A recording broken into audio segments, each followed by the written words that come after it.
সানি মাওলা পাকের ওরস পালিত।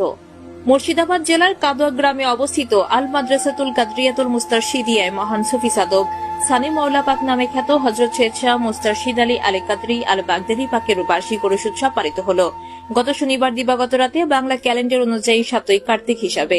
তিনি ইসলাম ধর্মের প্রবর্তক হযরত মুহাম্মদ সাল্লাল্লাহু আলাইহি ওয়া আলিহি ওয়াসাল্লামের ৩৪তম এবং সেই সঙ্গে কাদরিয়া তরিকার প্রতিষ্ঠাতা বড় পীর সাহেব হযরত আব্দুল কাদের জিলানী আলাইহিস সালামের ২১তম বংশধর।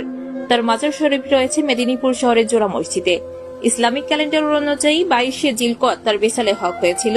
কলকাতা ৪ নম্বর হাজী মোহাম্মদ মহসিন ইস্করের দরবার পাক সহ সমস্ত কাদরিয়া খানকা শরীফ ও মসজিদে সেই তারিখে তার ওরস পালিত হয়।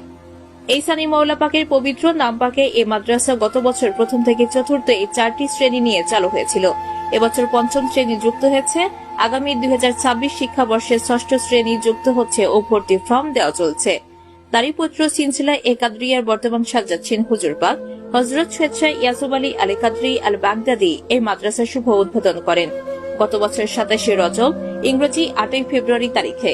তারই পরিচালনায় ও নির্দেশে এই ওরস পালিত হচ্ছে এবং এই মাদ্রাসা পাক পরিচালিত হচ্ছে। এই মাদ্রাসা পাকে আরবি শিক্ষার উপর জোর দেওয়ার সাথে সাথে আধুনিক যুগোপযোগী শিক্ষাও দেওয়া হয়। আবার এখানে ইসলামের প্রকৃত সিরাতুল মুস্তাকিম অর্থাৎ আহলে বায়াত পাকের অনুসরণ ও সুফিবাদের আদর্শকে গুরুত্ব দেওয়া হয়। বাদ মাগরিব মিলাদ মাহফিল অনুষ্ঠিত হয়। এশার নামাজের পর মাদ্রাসার ছাত্ররা কোরআন তেলাওয়াত ও বিভিন্ন সাংস্কৃতিক অনুষ্ঠানে অংশগ্রহণ করে। সবশেষে ওয়াজ মাহফিল অনুষ্ঠিত হয়।